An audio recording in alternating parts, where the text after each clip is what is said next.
wanna know his secret?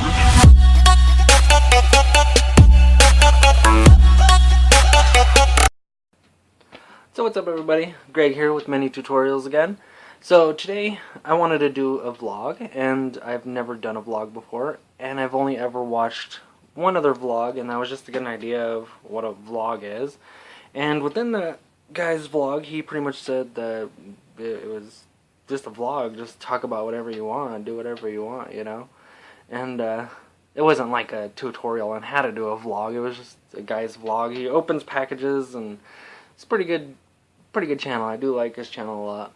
But today I wanted to talk about my YouTube channel, my Facebook page, where I got the idea from, and where I plan to go with it pretty much. So with the Facebook page, that took me a little planning to put it together, not too much. Pretty much all I did was wrote out a few ideas and then threw the page together, made a few pictures to go into it, and a few small tutorials for the launch of the page on Facebook. So it actually turned out very well. I'm actually quite happy the way the Facebook page is going. I do have quite a bit of support for that. Another thing was my YouTube channel. I had a lot of trouble actually going through with getting the YouTube channel up and going. I did a lot of procrastinating, and I felt like if I just did the Facebook page, the YouTube page was kind of a have to, so it would push me into having to do that, so I wouldn't procrastinate about it anymore. So finally, I just did it. I just did my first video, uploaded it, and I feel it did pretty good, you know. Like, I'm not too concerned with views and shares and likes and everything. Of course, I do want people to learn from what I'm trying to teach, so it would be nice to get a few more views, just so people can kind of get an idea of what I'm doing. So one thing that got me started with all this was my affiliations with Anonymous. And Anonymous is amazing. Like, they're like a second family to me, and lately I've been seeing a lot of stuff within the collective that I don't exactly agree with, but I'm not going to talk about that too much today. So with the tutorials, I want to be able to teach others all these tricks and tips and life hacks, and they don't even have to be life hacks, you know. I mean, as far as things go, I just want to teach others.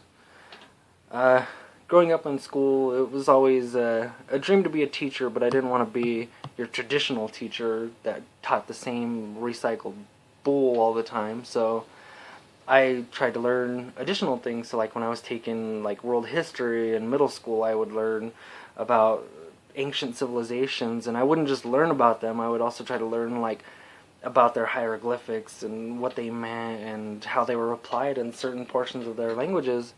And don't get me wrong, no, I can't decipher that stuff, but I know a lot about it.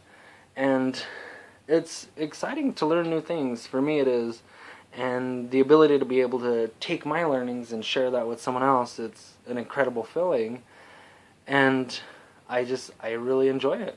I do. So with many tutorials, one of the main things I wanted to teach was programming, hacking, and ethical hacking. Mostly ethical. I also wanted to teach about life hacks, self-security, how to protect you and your family. Possibly how to do background checks on people. It's a very touchy subject because the word dox is illegal. Like, you can't dox people, it's illegal. So I don't know if I'll do tutorials on how that's done, because I don't dox people. So I might go into that. It's hard to say. We'll just have to see when we get to that point. Maybe I can run it across a few people and see what their ideas are on that subject. And who knows, maybe I can bring you a tutorial on how to dox someone in the future. Also, I wanted to teach about game design and coding, and I really enjoy games. I enjoy games very, very much. I've found it's actually very easy to make games. If you have a if you have a good knowledge of JavaScript, you can make your own games, no problem at all. For that, I use Unity 3D and I use Blender 3D. And what I do is I create most of my environment in Unity, and then I create assets, characters, props, anything else that I need in Blender, and then import them into Unity. But if you use Linux, you probably know that there's not a Unity 3D distribution for Linux, that there's only a test distribution, and it doesn't exactly work the greatest. So you have to go in and change a few things up on your own. I might do a tutorial on that, on how to get that working good for you. Also, I want to teach ethical hacking, and I want to do it from a script kiddie level to a full programmer mode, like, whoa, you know. I also want to teach about life hacks and self-security. I don't know if I said that already, but those are pretty much my main focuses with the YouTube channel. The system I use is Kali 2.0, Sona, and I use some of the tools. I don't use a lot of them. I use the Metasploit console, or mainframe, and I also use Social Engineering Toolkit every once in a while. But for the most part, if I'm programming something, I'll do it in the Get It text editor. Sorry. That's where I do all my programming pretty much, because the Get It text editor has pretty much everything built into it that I need to do what I do. Like when I'm doing HTML tutorials, I just do it in Get It text editor, which is similar to, like, I wouldn't say Microsoft Word, but it's pretty much the same basis. So I do it all in there, and it just seems to flow. It's so easy to use it. If you just save your document with .js, it'll save as a JavaScript. If you save it .html, it's an HTML file, and you can open it in a web browser. It's amazing what all they can do in here. And let's see. I use a few other tools too, like Beef. I like the Beef cross system, or cross whatever. That one's pretty fun too. It was a little difficult to set it up at first because it didn't set up for me when I installed Kali 2.0. And sorry, I'm checking a comment on Facebook. But I do use a lot of the Get It text editor, which is one of my favorite at the moment. I'm also going to be teaching about how to set your systems up the way that you want them. If you've seen my videos, you've seen that I've customized my browser and everything, my background. I haven't customized my menus or anything because, I mean, let's just face it. I mean, it's not really worth it because once I do another update, it's going to switch everything back to default anyway. So I'm not too concerned with customizing that. But if you want to see that done, just shoot me a message or private comment. Or private message. I'll see what I can do for you on that. Also, if you want to learn how to do different things within Kali Linux, feel free to send me a private message, because I could do programming with pretty much every programming language out there at the moment. Like, I'm not completely professional at every single one of them, but as far as like HTML, JavaScript, CSS, Bootstrap, Python, Perl, I know a lot. I know how to do pretty much all the basics. I can make my own payloads with Python and use them in Metasploit framework, and then also still perform iterations on them so I can avoid detection a lot easier. And that is going to be something I go over in ethical hacking. I might do the payload and then do how to use it and how it works. So keep your eyes open for that video too. Also, I'm actually rather good with communicating with people face to face. Like, if you have trouble communicating with people face to face, the easiest thing to do is discreetly mimic their moves. And then after a while you notice that you do something and that person will do it too. And it's really strange how something like that works. You don't have to be great at conversation to be able to pull this off on people. And there's also a bunch of key points that others base their life off of. So, say you're working in sales and you want someone to buy your product.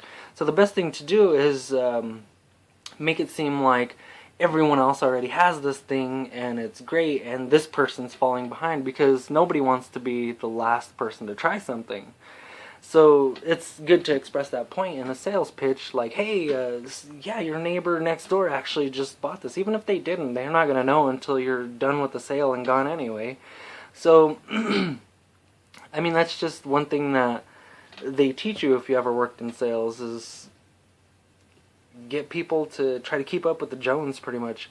They also teach you how to connect with that person and how to do icebreakers that pretty much get the conversation rolling in the right direction. So if you're walking up to someone's house, and you're trying to sell them something, look at everything in their house. If they have like a football sticker on the back of their car or a hockey banner hanging in the window, just act like that's your favorite team too. Like, oh, I love the Cincinnati Slapshotters or whatever, you know? It just all depends on your imagination. If you can come up with something good, like you see like a face that looks like it's in the sidewalk or something, like, oh, there's a face over there scared me, blah, blah. You know, you just don't want to get too eccentric with it, because then people will look at you like... So you don't want to do that. Another thing is, I'll go into that more later, but another thing I wanted to touch on too is loyalty. So... I'm noticing loyalty is getting a little harder to find these days. You find a lot of people within collectives like Anonymous that pretend to be loyal and turn around and pretty much butt rape everybody. And their main goal is to spread division. And it's hard to find friends that are truly loyal, but once you find them, you know. You don't even have to question it. You don't have to put them on blast or anything, because you don't want to put anyone on blast anyway. But if it actually comes to that and you have to put that person on blast, then there better be a good reason why you're doing it. So just always be aware of who you're communicating with, why they're communicating with you, and what topics that they're bringing to you as well. That way you don't fall into the division that we're all trying so hard to fight against. It's amazing how easy people step in and they're like, oh, so-and-so said that they're affiliated with the NSA or CIA or the feds, and now they're trying to target this person and that person, and this person's planning on killing themselves over it, you know? Like, that's a classic example of people falling for other people's bull. And we really don't need that within our collective. We need to stand strong and stay united and let nobody divide us. We have to remember that, people. So also, I want to talk about video games. So, not only do I make video games, I love playing video games. I think I play a lot more video games than I should, but I do enjoy them. Some of my favorite games are the Grand Theft Auto series and the Call of Duty Zombies. I can't say Call of Duty necessarily, because it's more of the zombies I'm attracted to.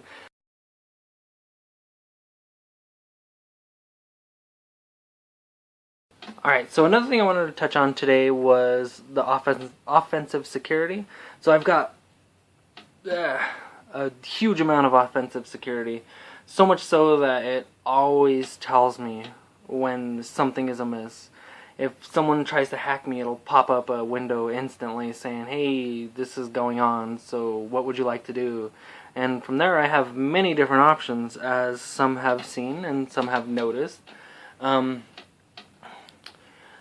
not sure exactly how many people have tried to hack me to date, and I'm not sure how many people I've left without a system that operates at all, because if you try to hack me, then obviously you've got a problem with me, and I will do what I need to do. So one of my favorites is a JavaScript type deal. I don't remember the exact name of it, but what it does is it blocks JavaScripts until you enable them one at a time. So if a page has, say like the page I'm on right now has 23 JavaScripts and only 12 of them are enabled through my browser, because I don't need more than the 12 that are enabled. Here, let's take a look. So, let's see if we can focus in right here. Okay, so we see that my script's down below. Just ignore the video up there, or not the video, but the song. I don't know if I'm allowed to have that in this video. Oh, fuck it. Okay, so either way, so this is what it is right there. Okay, so let's show you how this works. So, say I have these scripts on here. I can click on my options down here, and then I could allow, where'd it go? Oh, right here. I can allow this page, which will enable all JavaScripts within this page, but obviously we don't need them all because I'm jamming my headphones at the moment, so we don't need all of them. Or I can allow all scripts from all pages, which is obviously dangerous, because if someone injects a script into your browser, you're not gonna know. Alright, it's just as simple as that. You're not gonna know. And they're gonna be able to assume control of your system, or spy on you through your webcam, or steal all your accounts. I mean, it just depends on what their intentions are. So with something like that, I could even pull up which scripts are trying to be enabled, which ones have been enabled previously, and which ones are new that are trying to gain access. So if I get a notification saying, hey, there's a new script on this page, when I know there's a certain number, I know that that script is malicious, and I know to figure out what it is. So I take that script into reverse engineering and figure out where it came from, who sent it, create a reverse tunnel and see if I can find that person, and so far it hasn't failed me. So I'm really glad about that. And Kali Linux is amazing. P.S. Yeah, so offensive security can go a long way for you. Also, there's other things like for Android, there's one called Zanti, Z-A-N-T-I. It's like a Zimporium.com or something like that. I'll try to include a link to the website down below, but it gives you the ability to monitor your entire network and all devices that are connected to your network, perform man-in-the-middle attacks, find cookies, pretty much everything that you need to do offensive security from that point of view. Also, there's a few other cool ones. I like the terminal emulator on Android, and it's like this. I don't know if you could see that well, but here's the terminal emulator, and from here you can actually do a lot. Like if you know the Android source code, you could pretty much do anything you want with your Android. You don't need to be rooted to do modifications with it. Of course, rooting makes things easier, but you could do hacking. You can create HTML documents, all kinds of different things. You just need to be creative with it. And there's endless Android applications, as well as root apps, exposed framework apps. The exposed framework apps, they're a little more iffy, because if you download and install the wrong exposed framework app, you just bricked your phone. And there's really not a lot you could do about it. Also, there is limitless modules that can be created for Android through exposed framework. I haven't actually made any modules yet. I'm actually planning on doing one real soon, and I might actually bring a video for that. But with Expose Framework, that's how I add my name to my navigation bar up top, or not nav bar, notification bar. You can make it transparent so you can see through it, put different colors, change your clock, change your battery symbol, disable all that stuff. I mean, the possibilities are really endless. You can change the size of your screen. You can move your actual physical screen around. So sometimes it'll be like offset. It just depends on what modules you use and how you use them. But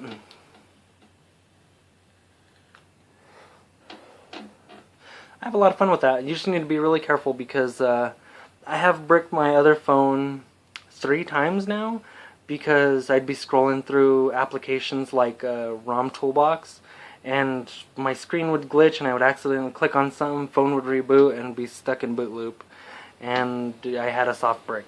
So right now my other device is stuck in a soft brick because I lacked to make a recovery for it while it was up and running, so now I'm having trouble finding a stock ROM for it. So just be careful with that too.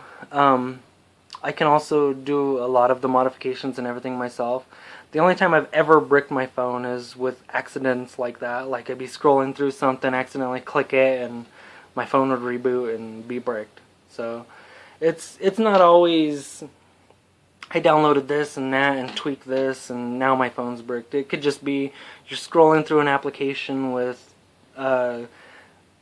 different modules or different root applications or modifications, and you accidentally click on one because your screen glitches while you're scrolling through, and you're just stuck in a bad situation. So be careful with that too.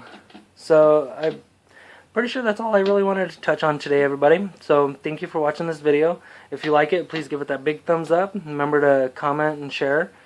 Also, subscribe so you don't miss my future videos and a lot of these tutorials that I've just talked about.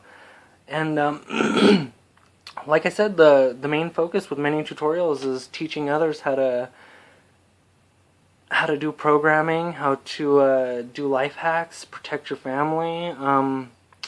I mean, mostly we're doing like good things. I'm trying to do good things with this channel. So thanks again for watching, guys. See you later.